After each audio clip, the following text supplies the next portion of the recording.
পুলিশের কত বড় সাহস হইলে পুলিশ ওপেনলি গুলি করে মারে? হ্যাঁ, পুলিশ কি কার টাকায় চলে? পুলিশ এইটা ছাড়তে পারলে ছাড়বেন, টাকার টাকায় চলে। তুমি চলো ভাতারের খাও, নাঙ্গের গান গাও। পুলিশের গায়ে হাত তুলছে, রাস্তায় আগুন লাগাচ্ছে, আমরা তাদের কাউকে ছাড় দিব না।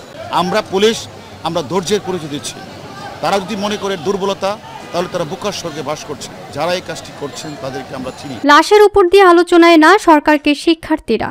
সরকারের আলোচনার প্রস্তাব প্রত্যাখ্যান করেছেন কোটা সংস্কার দাবিতে আন্দোলনরত শিক্ষার্থীরা।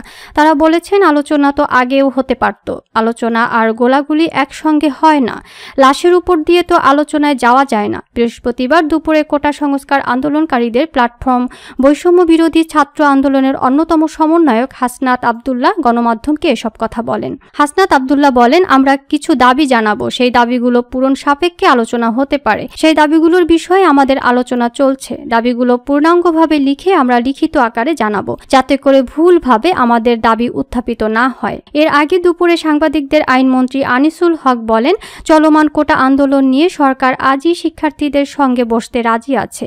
প্রধানমন্ত্রী তাদের এই প্রস্তাবকে অভিনন্দন জানিয়েছেন।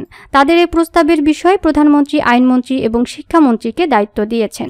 তারা যদি আজ রাজি হয় তাহলেই আমরা আজই বসতে রাজি আছি। তিনি বলেন, 7 আগস্ট যে মামলার শুনানি হওয়ার কথা ছিল সেটি এগিয়ে আনা হবে। অ্যাটর্নি জেনারেল বাংলাদেশের সর্বোচ্চ আদালতের আপিল বিভাগে আবেদন করবেন যাতে মামলাটির শুনানির তারিখ এগিয়ে আনা যায়। গতকাল প্রধানমন্ত্রী তার ভাষণে বিচার বিভাগীয় তদন্ত কমিটির কথা ঘোষণা দিয়েছিলেন। সে অনুযায়ী আমরা হাইকোর্ট বিচারপতি খন্দকার দিলুরুজ্জামানকে কমিটির জন্য দায়িত্ব দিয়েছি। এ প্রস্তাব প্রধান বিচারপতির কাছে যাবে। এদিকে আজ শেষ খবর পাওয়া পর্যন্ত রাজধানীর উত্তরা, আজমপুর, রামপুরা, বাড্ডা, সাভার ও মাদারীপুরে আন্দোলনকারী শিক্ষার্থীদের সঙ্গে পুলিশের সংঘর্ষে এখন পর্যন্ত 10 জন নিহত হয়েছে এবং আহত হয়েছেন শতাধিক।